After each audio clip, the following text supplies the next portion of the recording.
This is the Berman Method Podcast featuring Dr. Jake Berman and physician assistant Jenni Berman. We are here to treat problems and not symptoms. Disclaimer, this podcast is for entertainment purposes only and not to treat anyone or to give medical advice. If you are interested in any information that we are giving and would like to use this for yourself, we recommend that you contact your primary care physician or reach out to us and ask us questions about yourself specifically. Enjoy. Dun, dun, dun, dun, dun, dun.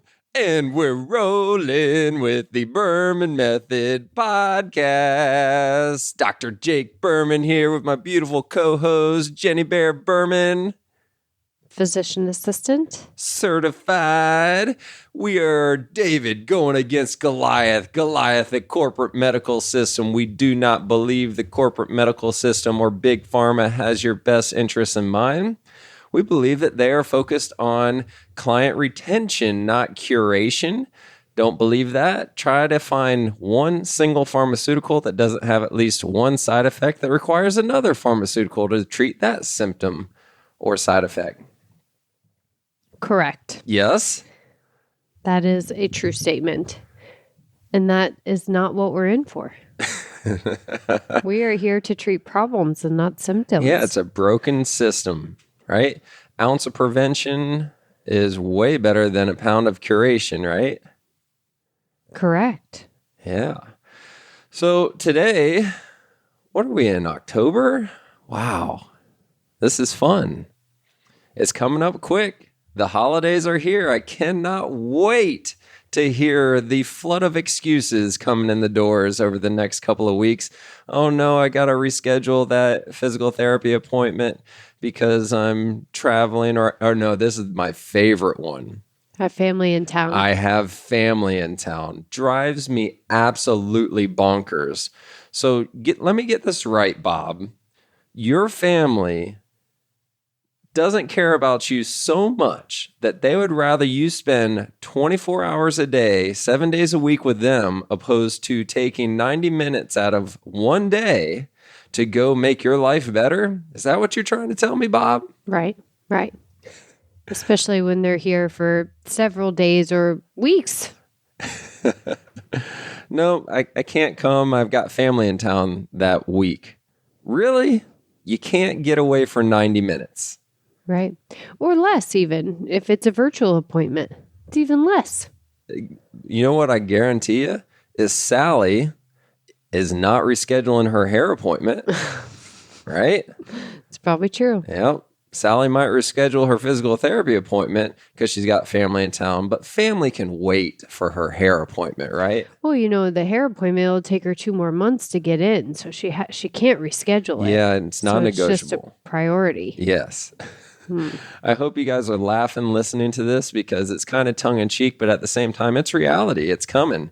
The holidays give us so many excuses to fall off the bandwagon, and it's one of the things that we wanted to talk about today was accountability. We've talked about this accountability thing so many times, yet our following continues to grow on this podcast, on our social medias, everywhere. Berman Physical Therapy, Berman Health and Wellness, Berman Golf, everything is growing. So we're getting a ton of traction. Our messaging is obviously resonating with a lot of you out there. Surprisingly, a lot of our friends listen to this podcast. I'm going, do you really listen to us banter or bicker with each other and banter back and forth? But a lot of our friends enjoy listening to this because we're actually putting out content that is meaningful and it's unfiltered, it's raw. It's not what you see on your commercials every night when you're watching TV. Well, and a lot of it's not even what you're told when you go to the doctor's office. You go to the doctor's office, they check 3 of your labs and tell you you're 100% normal despite the symptoms you're having and tell you just go take this medication for your hot flashes or go take this medication for your constipation. Everything looks normal.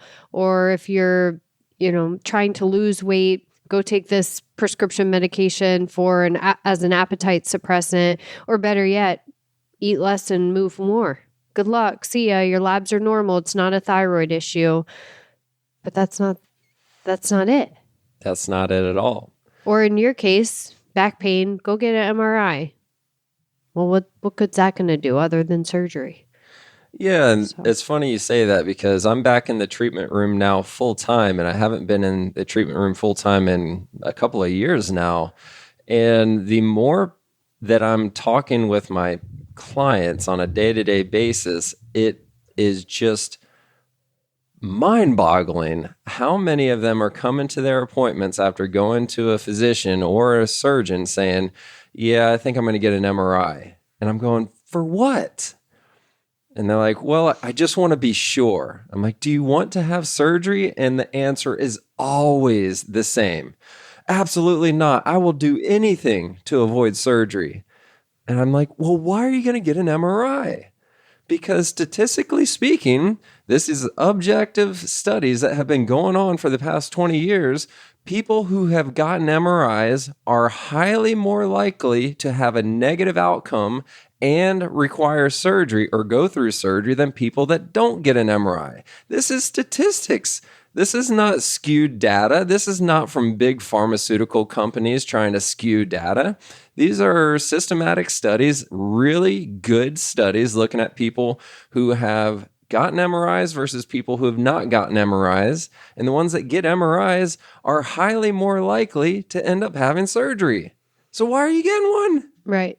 And the reason is not because the MRI shows something that is medically necessary to have surgery, but the impact that our mind plays once we hear certain words in an MRI report, our mind plays into that. But more importantly, when somebody orders an MRI, it's usually a surgeon. And if the surgeon tells you need surgery, 99% of people are going to be like, well, the doctor said so. Exactly. As opposed to actually seeing somebody that's going to treat problems and identify, is your pain or your disability actually coming from what the MRI is saying? And majority of the time it's not. Exactly. So I'm going to give a physical example, then we're going to get into what we actually wanted to talk about today. The shoulder is the easiest one to see because usually everybody knows what the rotator cuff is, or the rotary cup or rotor cup, whatever you want to call it. There's 4 muscles that make up your rotator cuff. And when you have shoulder pain, the first thing you think about is, oh no, did I tear my rotator cuff? And you don't know if you did or you didn't. All you know is that your shoulder hurts when you raise it over your head or you try to reach behind your back, you can't sleep, whatever it is. You just know that your shoulder hurts and you're catastrophizing thinking that you tore your rotator cuff. So you come see me and I look at you and I do a couple of tests, and within 10 to 15 minutes I go, okay, we can definitely fix this because your posture is putting your shoulder in a position where it's pinching. And then you trust me, and we go through a 6-week or 12-week program fixing your posture and then strengthening all the muscles surrounding your rotator cuff, and you don't have pain anymore and you go on with your life. That's the way it's supposed to work, versus the same exact person, if they don't come to me and they go get an MRI, there's a chance that MRI is going to say that you have a mild or moderate rotator cuff, mild or moderate tear of your supraspinatus or infraspinatus, one of those two usually. And then the game is completely changed. Now, like Jenni was saying, mentally, you've almost become a victim. And you're like, oh, I can't do that. I can't do that physical therapy because I've got this tear, and the only thing that fixes tears is surgery. And it's just not true, because if you tear one muscle in your rotator cuff, you've got 18 other muscles in your shoulder complex that can help do the work of that one torn one. Most of the time. Again, tongue-in-cheek, or not tongue-in-cheek, sorry. I did a few episodes on this, so go back and listen to the shoulder episodes if you want more details on this, but neither here nor there. The thing that we really wanted to talk about today is the difference between success, and I won't even say failure, I'll just say not success. So the difference in being successful and not successful in whatever your goal is, whether it is to lose 15 pounds, to heal your gut lining so that you don't have IBS whenever you go out to eat in public, to avoid back surgery, to avoid a knee replacement, whatever it is, the difference between success and not having success, there's one thing that is in common. What is that one thing? Accountability. Accountability. Yep. Somebody that is holding you accountable. Take this for example. This should be no shock to anybody listening to this, that every single successful person in the world has some type of coach. That's a very broad statement, but think about this. Think about all the elite golfers on the PGA Tour. There's not a single elite golfer on the PGA Tour that doesn't have a coach. I mean, Bubba Watson might be one of the outliers, but there's always an outlier. There's not a single person in the LeBron James, Michael Jordan, any of these major athletes, elite athletes, they all have coaches. Right. They know how to play their sport and they know how to coach other people on their sport because they're that good. But at the end of the day, they still have to have a coach that keeps them accountable to themselves. Right. So somebody that is from the outside looking in that can give objective feedback, because we can be really good at something, but we can't see ourselves do it, whether it's business or meal plan or exercise or sports. We can't be objective enough for ourselves to correct things for ourselves. Exactly. Take Tiger Woods, for example. Everybody on the planet should know who Tiger Woods is. I'm pretty sure that guy knows how to putt a ball. Pretty sure he knows how to chip. I'm pretty sure he knows how to hit a ball with an iron. And I'm pretty sure he knows how to hit a ball with a driver. He's arguably the greatest of all time. So the GOAT, arguably the greatest of all time. And when he was playing at his best of all time in the early 2000s, he had a coach. Right. Every single day. He had somebody coaching him.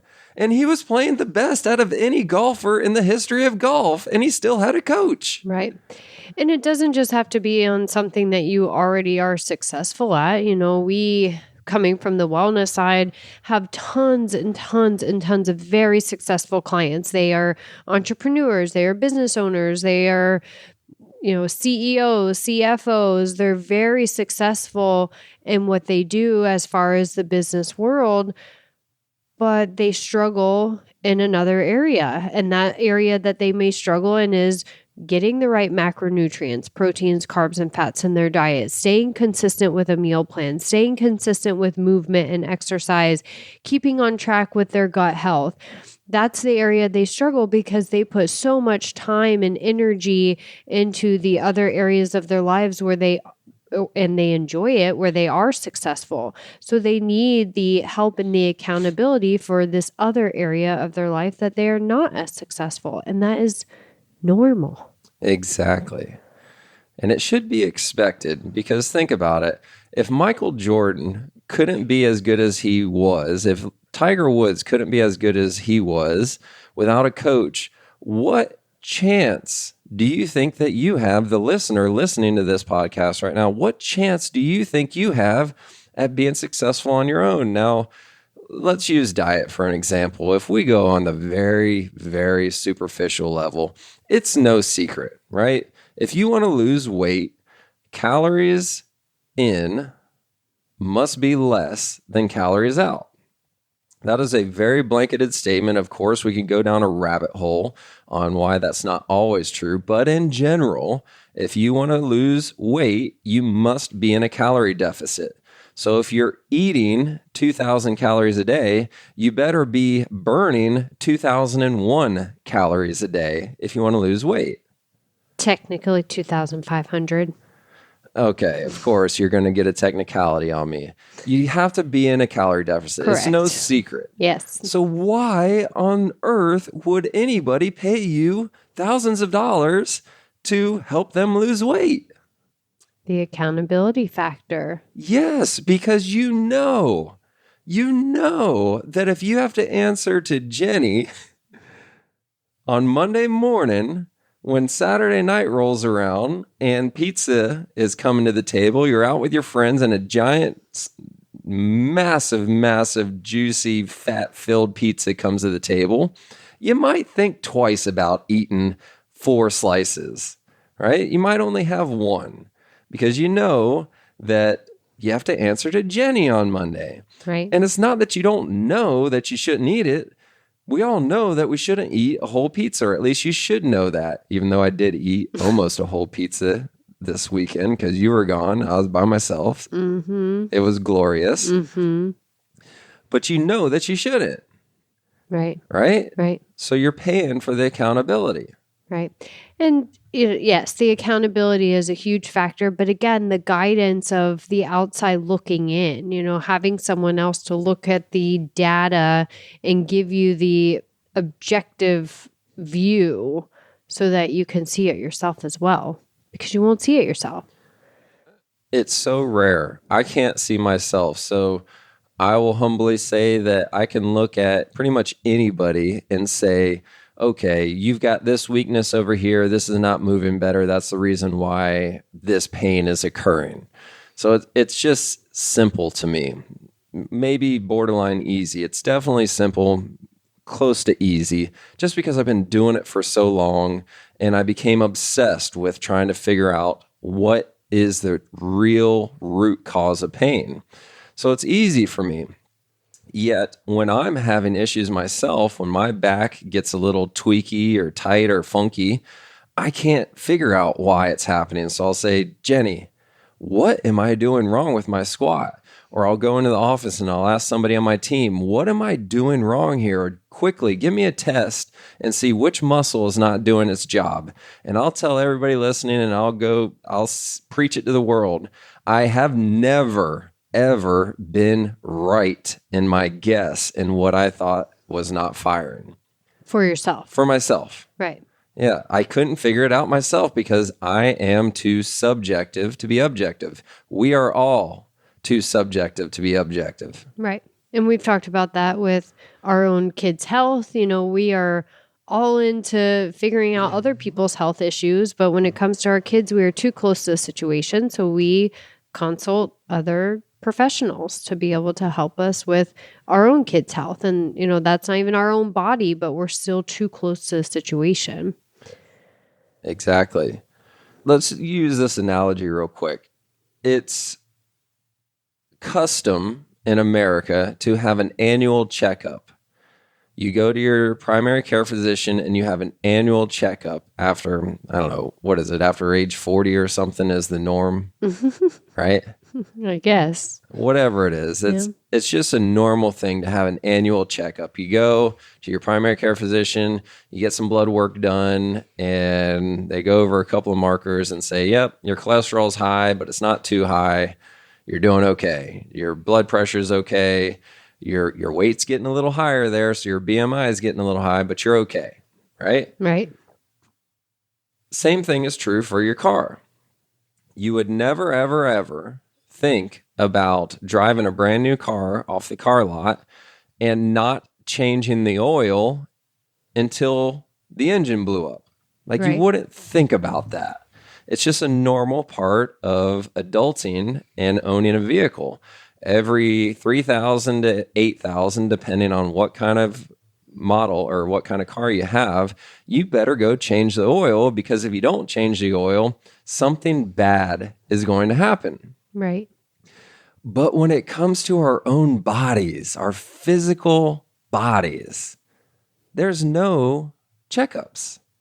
We just wait for things to start hurting and then we go. Right. So it's like driving your car off the lot. It drives brand new. It drives great. You never change the oil. 20,000 miles rolls around and your engine starts making a ticking noise. And you're like, ooh, that's interesting. But it's not that loud. I'll just keep driving it around. It's not that bad. My back, yeah, it's a little tight, it's a little stiff, but it's not that bad. I'm just going to keep going. It only lasts a day or two. Yeah, and then the ticking goes away for whatever reason. Yeah.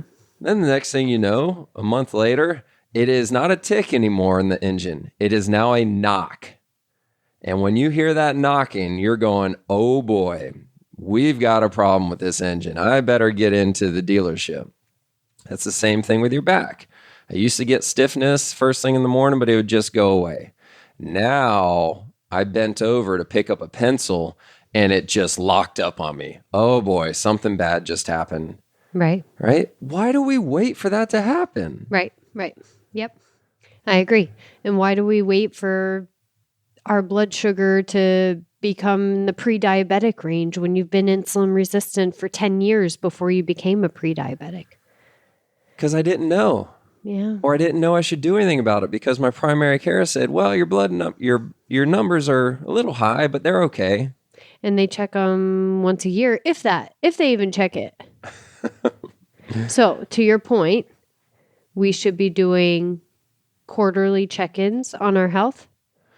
Not even quarterly, monthly, because the longer that we've had this business open, we opened Berman Physical Therapy in October 2015. So we just had our 8-year anniversary. The longer we do this, the more regular it is that we have people that came to us initially to fix a problem, back pain, knee pain, neck pain, whatever it is, that end up staying on with us for monthly check-ins. So I can think of quite a few people who have been coming once a month for years now. Years, because they don't want to go back to where it was. I mean, it was just so bad that they can't even imagine what life would be like if that ever came back again. So they come back once a month, and every single visit, we tweak something. Like you were doing this 90% correctly. Let's get it back to 100% correctly. So every single visit, you get a return on investment. Right. So quarterly at the minimum. Well, we have clients that I've been seeing since I was at my old practice and have followed me over to the new practice I've been seeing for 8 years. And they are still coming monthly also. We see our medical patients once a month, and then we do their blood work quarterly. So every 3 months, we're doing their blood work to check in, 3 to 4 generally, doing their blood work to check in and see how things are doing. Are we still progressing? Are we at least maintaining optimization as opposed to, okay, good, see you in a year. Good luck. And, so much can change in a year, especially postmenopause. So much can change in a year. Postpartum, so much can change in a year. It's just too long in between for things to occur, things to change as far as metabolism, vitamin levels, energy, and same thing with the muscles. As we age, as every year past 30, so 30 years old, every year after that, we lose muscle mass. It's something called sarcopenia. And that's the natural way, but there are ways to prevent sarcopenia from happening. There are ways to prevent muscle loss. And to your area, muscle activation has a lot to do with that and making sure that the right muscles are firing and working appropriately, which is why you need those monthly check-ins. I need weekly check-ins with you, which we have been better about lately, putting it on my schedule. Yeah, it has to be on your schedule. That's the thing is, I'm a very dedicated person, and it has come from my childhood. I was in gymnastics for 20 plus years.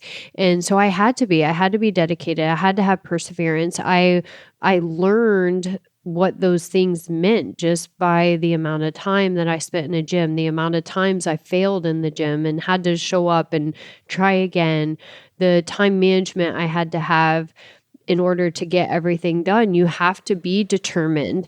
And so I learned it from a young age, and I'm still extremely determined in life for a lot of things.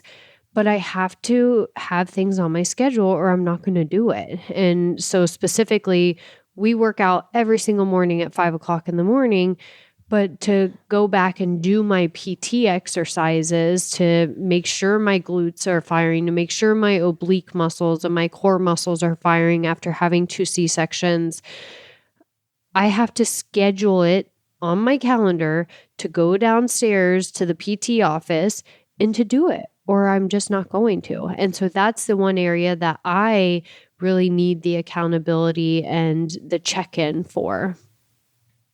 Same with our business group. We're, both entrepreneurs. We're in a business group for a reason. We work with a bunch of other out-of-network entrepreneurs to make sure that we are doing the right things and staying accountable to our business tactics that we have to do. It's no different at all. I mean, we all know, you and I know what it takes to run a successful business. But being able to execute it consistently week after week, month after month is a different thing, because life happens and it starts pulling you in different directions. And whenever we go have our quarterly business meeting and we get the advice that you stop doing this, it's like, oh, yeah, duh, of course. That's so obvious. Yet we couldn't see it because we're too close to it. Right. And we have these quarterly business meetings, but we also have weekly business meetings that we are supposed to join every single Wednesday. And so, like you said, things happened where we get pulled in different directions and we may not be accountable to those weekly appointments. And then we realize or recognize from outside recommendations that we aren't staying accountable to certain situations, and we have to get back on these weekly calls. Yes. So the thing that we want to really drive home right now is we're in October and the excuses are already starting to come in. I mean, it's like, okay, Thanksgiving is next month, then Christmas and New Year's, and I'll be traveling. And Jenni says it every single year. This is not the time to just wait until January, because this is when you're going to be at your weakest. You're going to be most vulnerable over the next 2.5 months.